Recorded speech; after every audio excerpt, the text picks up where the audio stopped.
Welcome to this week's episode of the Lido Loop. I am your host, Jack McCraw. With me, as always, my good friend, Jesse Barboza. How we doing today? I'm doing good. How you doing, Jack? Doing good. Hey, what's on the show today, Jesse?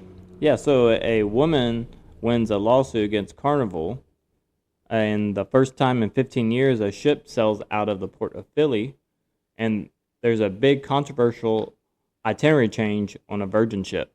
Yeah, if we'd love anything on the show, it's controversies involving cruise ships, and that will certainly be an interesting topic of conversation later on the show. On the theme park side of things, Disney has announced an opening date for Rock and Roller Coaster, along with an entire new song set list featuring the Muppets. Disney has also increased prices for 2027 to record highs, to no one's surprise. And Cedar Point has announced its highest ticket prices ever in their 156-year history. But it could be a little misleading. And Jesse and I break down the best rewards cruises have to offer. That and much more on this week's episode of The Lido Loop.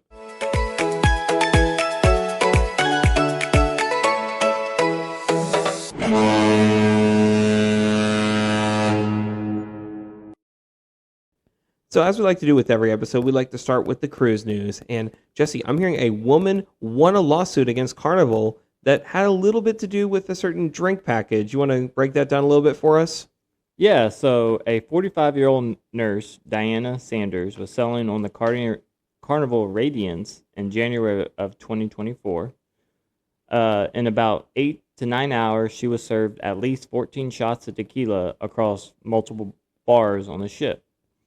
After she was heavily intoxicated, she apparently fell down a staircase, somehow ended up in the crew-only area.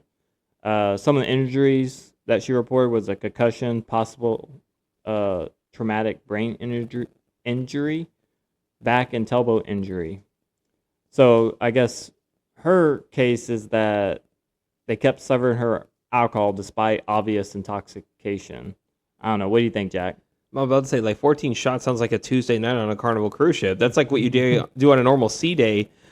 I mean, I feel like there's a little bit of both parties are at fault, because the woman certainly didn't have to order 14 shots of tequila, and Carnival also should have been doing a better job of keeping track of how many drinks she was getting. But, I mean, if she only got the 14 drinks, that is a part of her drink package, because a shot is one drink, correct, Jesse?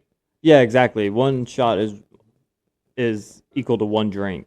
So, but one thing I did read that it was served based on multiple bars. So if you're a bartender and you're served a drink, right, and you go to a new bar, that bartender's not going to realize that the other bartender just served you 5 drinks, you know. So I like you said, it's definitely, Carnival's not completely not to blame here, but I think personal responsibility is definitely on her. I mean, another thing to note is that, she could have just not been acting wild, and that's why, she came up to the bar like, hey, I want a drink. But why do you need 14 shots? Are you just really trying to have a good time? Yeah, I'm definitely not a shot person regardless. And I mean, taking shots is definitely the fastest way of getting drunk. But as a nurse, you would think that she would know that, right? Yeah, I've definitely had multiple nurses tell me to lay off the fast food and lay off the alcohol, but somehow they are always the ones partying, and you see them at McDonald's too. Yeah, so Carnival was found 60% at fault, and the passenger was found 40%. She was awarded $300,000 in damages, and Carnival is appealing this case. I mean, imagine getting so drunk that you fall, and then you sue the cruise ship, and you get $300,000. That is quite the party to tell. And I wonder if she will ever be able to sail at Carnival again if she sued them. I would assume not. Yeah, and this makes me wonder, like, what's Carnival going to do if this case actually sticks completely? Like, are they going to go away the drink package? Or are they going to limit to 10 drinks instead? I mean, would that certainly change your opinion on going to Carnival for if your drink package is only 10 instead of 15? I mean, as long as they reduce the price, I'm probably fine with that, because I would usually max out at 10 anyways, me personally. I feel like you have to really try to max out your drink package every single day. And I'm definitely aware that people do this on a day-to-day basis, but I mean, we're in our 30s now, so when you get hungover, it really hurts. I can't imagine what this lady in her 40s, that kind of hangover was like. Maybe like after like 10 or 12, they should say, read that sign. If you can read it, you're good to go. Yeah, get an eye chart behind the bar. Like, what's that? Big E? Good enough. Here's your shot. There, that's the way. In other news, for the first time in 15 years, a ship has set sail out of Philadelphia. Jesse, you want to tell us a little bit about that? Yes, Jack. So the Norwegian Jewel just set sail out of the port of Philly. And like you mentioned, it's been 15 years since a ship has sailed out of Philadelphia. Right now, it's just Norwegian Jewel, but later it's going to be Norwegian Pearl, which are both Norwegian ships. And I actually haven't sailed Norwegian yet. But, Jack, is this something you would do? Go to Philadelphia? Never, as a Cowboys fan. But, it's glad that they do have a port now, because I'm assuming that people that do live in Philadelphia had to go to New York or, had to take a flight down to Florida or somewhere not relatively close to Philadelphia to go on a cruise ship. So at least, cruising is getting more and more popular each year. And I think since COVID, they have just increased exponentially. So more ports in America is a good thing for these ships. And of course, Norwegian Cruise Line will take advantage of that because they are now the only ship sailing out of that big market. And Philadelphia is one of I believe it's number 5 as far as population goes. If not, it's certainly a top 10 city as far as population. So there's a big demographic of cruisers there. And I think this is a good testing point to see if more people will sail out of Philly. Yeah, I definitely agree. But me, of course, you're a big history buff too. I think that would be definitely a great place to go to at least visit the history ahead of time and like that. But the crazy thing is the cruise terminal isn't even open yet technically right now. So apparently after reading many articles, they had to check in at a local hotel and then they were bussed over to the port to enter the cruise ship. I think that's kind of crazy, but I don't know, what do you think? I wonder how that process went. I mean, I'm sure that you're just in the hands of other people and delays could happen because if everyone's checking into the hotel, I assume that line was just out the door, especially if it's a big cruise ship. And then, of course, how many buses they have running. So those are the little things I thought about. But, I mean, I guess as long as you get on the ship, I mean, regardless, it's the same thing as waiting in a cruise terminal or a hotel at this point. But, yeah, going back to what we were saying earlier, I'm certainly happy that people from Philadelphia can have this experience to go cruising again, unlike some people from New York who, Jesse, you heard about the Virgin ship that had to reroute from the Bahamas to Canada, of all places? Yeah, so, Jack, imagine getting on a cruise ship and getting ready to go enjoy the beaches, but not in 80 degrees weather. You're going to Canada's beaches. I'm about to say in April, correct? Because if you're going from New York to the Bahamas, you are escaping the 50 and below weather where you're still wearing jackets and jeans this time of year to a beautiful, Atlantic island where you're going to be wearing shorts the entire time you're there. But all of a sudden you're rerouted to St. John's in New Brunswick. I've never been to Canada personally, but this to me sounds like an Alaskan cruise without the beauty of Alaska aspect. Now, no disrespect to St. John's. I've never been there. I can't tell you a thing about it, but if I have the expectation of going to the Bahamas, a nice, beautiful, tropical destination, and I go to St. John's instead, yeah, I'm going to be very disappointed. Yeah, I definitely agree. Like, can you imagine going from one port and you're like, wow, we're about to be nice and warm and enjoy the beaches, to even colder port than where you just came out of? I mean, what are you going to do when you get off the board? Like, go to the woods? Go see some moose up there? It's like you have the same weather, if not worse, than you are already in New York. And, for those that traveled a far away distance to sail out of New York just to go to St. John's, you would have been better off just exploring the city or going north in New York to explore the actual wilderness of upstate New York. But no, now you're just seeing St. John's, which, I mean, some people might like that, but no, I would definitely be disappointed. Yeah, so apparently they were notified 3 days in advance, but I don't know if that was even, I mean, I guess they didn't technically have to notify anybody at all until they were on board, but honestly, I guarantee there are people already flown in, ready to ready to sell out and all that, and then now they have to change their whole itinerary because of the weather. I wonder. Almost positive Virgin would give refunds back if, in fact, people were upset with this that they changed the destination.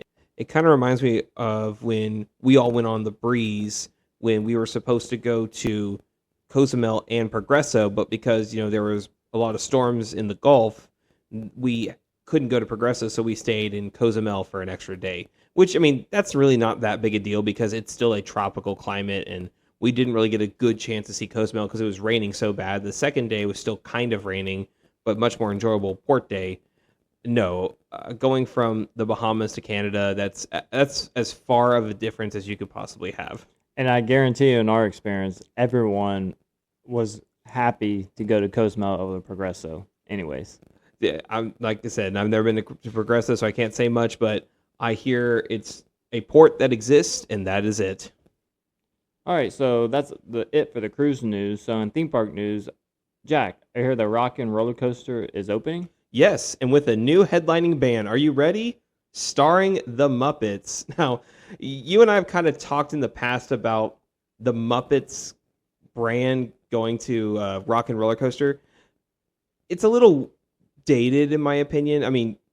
Do you still think people watch the Muppets nowadays? I haven't even heard of the Muppets in any news until this instance. Yeah, there haven't really been culturally relevant.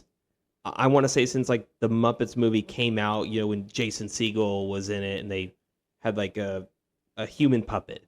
But that was, 15 plus years ago.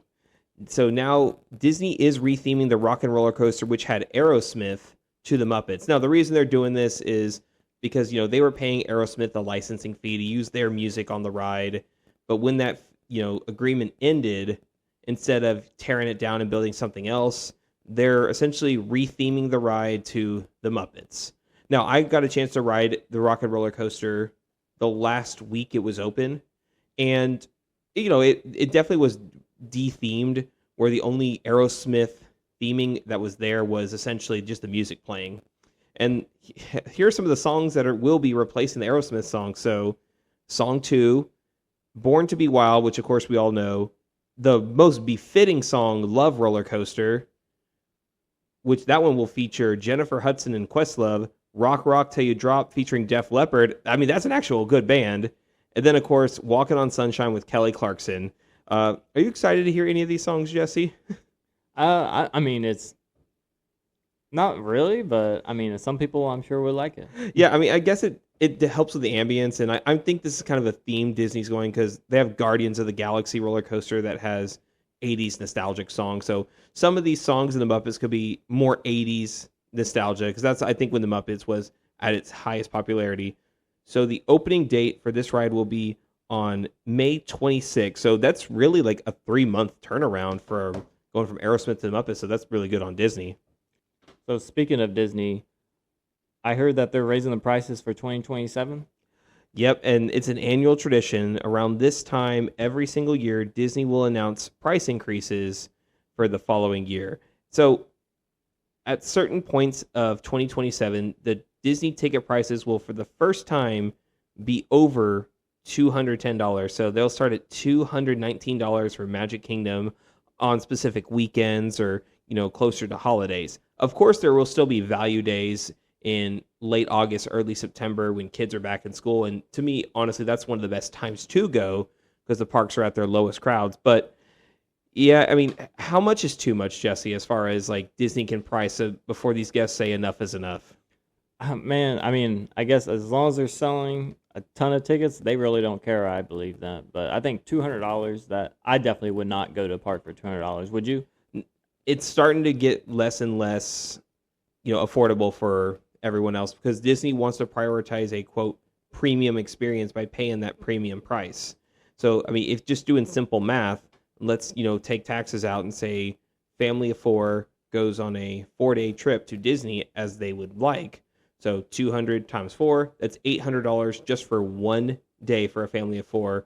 You multiply that by 4 again, that's $3,200 just in tickets. That's with no hotel, no flight, no souvenir, no food. I mean, Jesse, at that point, would you rather go on a cruise for that kind of money and you have unlimited food, drinks, and everything? I would 100% rather go on cruise than go to Disney, honestly. Especially for that price. Yeah, I was gonna say, like, you're almost at.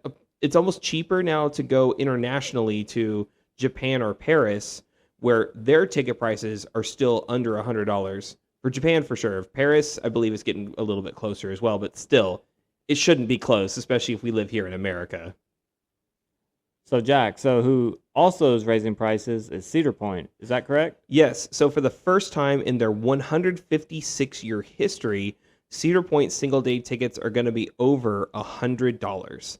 And this is a little bit misleading because that's the price at the gate. I mean, I'm sure fans are still upset that they would even charge this, but if you go online, you can still purchase tickets for $52 if you buy them in advance, which, let's be honest, you and I, when we go to theme parks, we've never gone to the gate to go buy a ticket, correct? I haven't bought a ticket at the gate unless I've been to the movie theaters, honestly, recently. I was going to say, and even that you mostly can do online and you can pick your own seats. I think that there's such an online presence for everything. I don't know why you would just go up to the gate and say, oh, hey, here's my tickets. I think the only time I remember doing that is when your brother took us to Busch Gardens. He was active duty, National Guard. So he had 4 tickets at will call for us. And I believe that's how he did it, or he picked the tickets up physically at his station. But again, that's the only instance I could think of buying at the gate prices. So for those of you trying to go to Cedar Point, don't buy it at the gate. And if you really need to buy them at the gate, buy a season pass because it's actually $10 cheaper to get a season pass. So I mean, I think at the end of the day, that's what these like regional theme parks want to do is sell you on the season pass and overcharge you for a single day ticket. Do you think that also is so they can put it on the website $100 and have like a slash through it and say online only $52? Yeah, and that would encourage people to buy them online so that way they can plan for how many people are going to be there. Yeah, you can still buy your tickets last minute online and probably still save that same amount of money or the day before. But it kind of goes back to like COVID times when you needed a quote reservation for certain days or to go to the theme parks. I think they do this for staffing purposes and like materials and food to see what they need to better value their assets versus, hey, let's see who shows up at the park. Because that's such a very old-timey thing to do, buy tickets at the gate. So shifting over to our main topic, it's going to be cruise rewards and who has some of the best rewards. But let's go ahead and start with some of the top cruise lines. So Jesse, why don't you break down a little bit of the Royal Caribbean Crown and Anchor Society?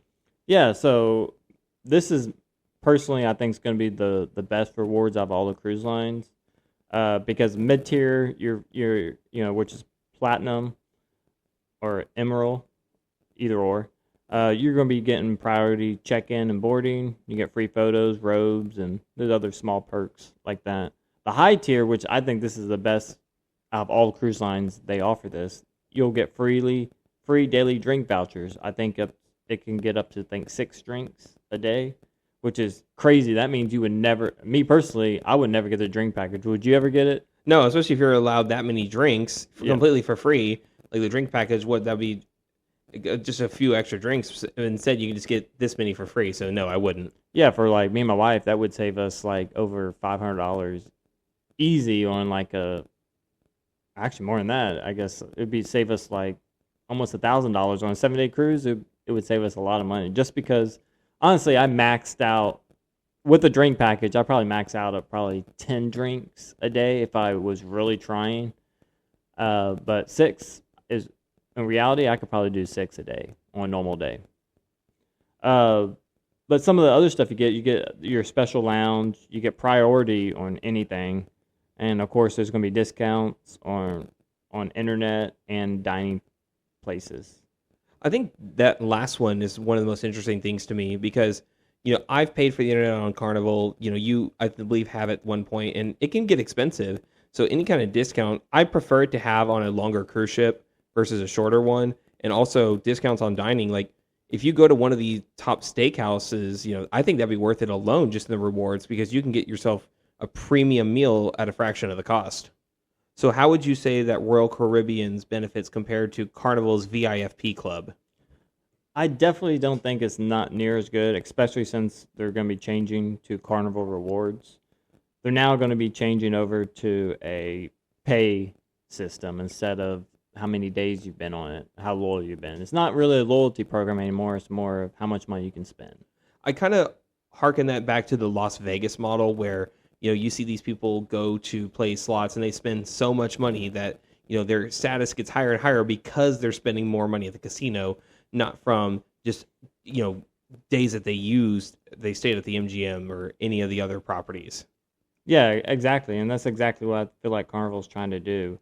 But right now, the mid-tier perks, which is gold and platinum, they get priority boarding, free drinks at events. They got laundry perks.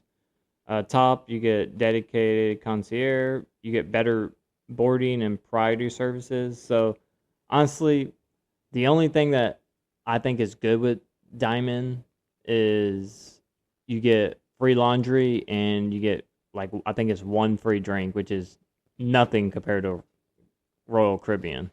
Not to get off topic, but this is my first time hearing that there's a laundry service on a cruise ship. I mean, I'm sure I knew it existed somehow. I mean, they have to wash the sheets and everything there. I'm assuming they have a dedicated area, but that's the more you know about cruises. I mean, that is a good perk to have.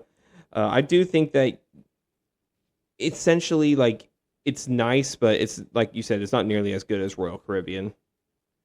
How about Norwegian Cruise Line? Because they have the Latitudes rewards. How do you think that compares to the other two as well?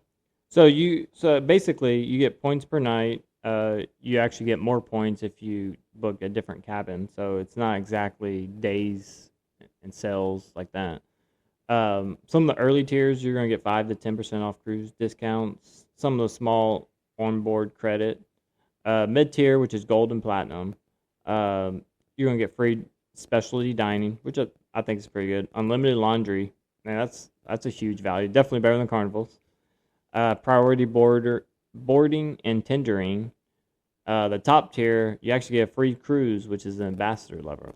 I wonder how much you have to put in to get that level, because I think that alone is probably the best benefit that we've ever heard as far as the three that we listed, because you do still get those Carnival offers where you kind of essentially can go for free. I think you just have to pay certain fees, or you have to have a certain amount, go a certain amount of length in order for it to be of a great value. But a whole free cruise sounds amazing. I'm sure you have to pay fees on top of that as well, but that's a great value for a Norwegian Cruise Line. And what about MSC? I know you recently went on an MSC cruise, so they have the Voyagers Club. Yeah. So what is best about MSC is that they do status matching. So if you're at the top tier, like Diamond on Carnival, they're going to match your status, which is amazing because a lot of people want to try new cruise lines, but they don't want to give up their old status, which, I mean, that's definitely understandable. If you're so used to getting on the ship early and getting free drinks, why would you go to a new cruise line where you're not getting that? You understand? Yeah, and I think that you were of that mindset until you saw the price of MSC and you thought maybe I would try it. And at certain point in times, MSC is cheaper than Carnival, even if you do have the Carnival status. Yeah, absolutely. And then when I heard that they matched my status, I was like, wow, that's even better.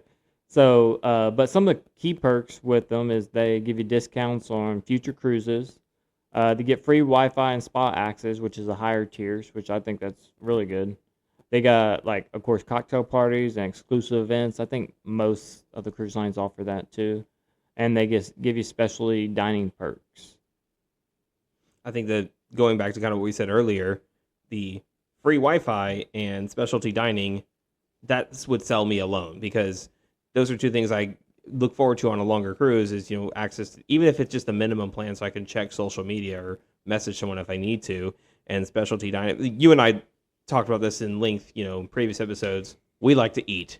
So any kind of we can get a great steak for a fraction of the cost. I think it's worth being a rewards member for that one as well.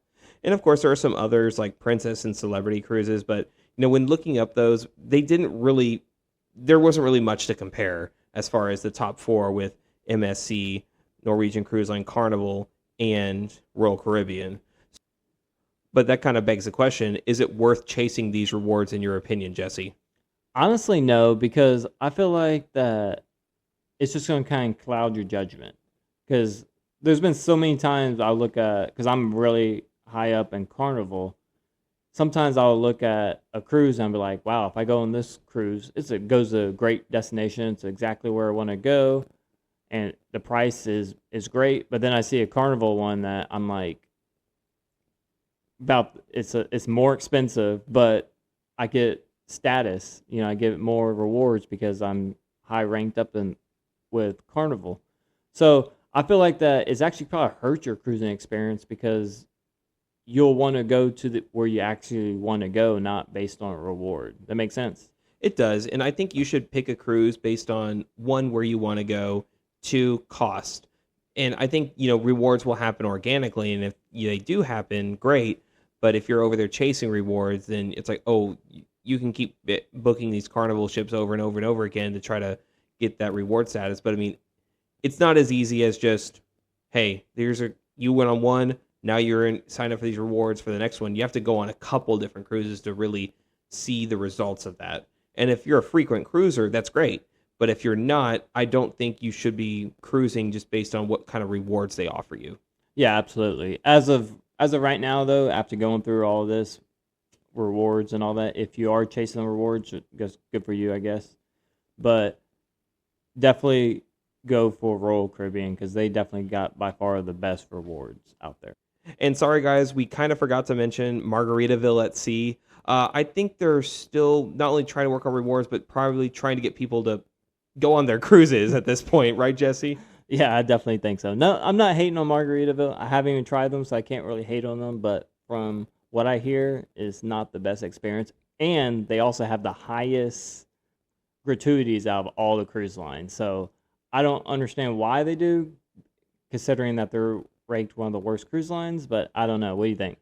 I think they have to have those high gratuities because it only costs like $120 to go on a 3-day cruise out of Tampa or Miami. The number is a little exaggerated. It might be a little more, but the sad part is we're in the ballpark. Maybe one day we would try to Margaritaville, and maybe they'll welcome us with their rewards. So if you're listening to Margaritaville, we're in for a free cruise. But that'll do it for this week's episode of the Lido Loop. As always, you can find us on Apple Podcasts, Spotify, Amazon, wherever you get your podcasts. Our YouTube channel is the Lido Loop. I'm Jack. That's Jesse, and we will see you on the Lido deck or on a Royal Caribbean cruise ship because they got great rewards.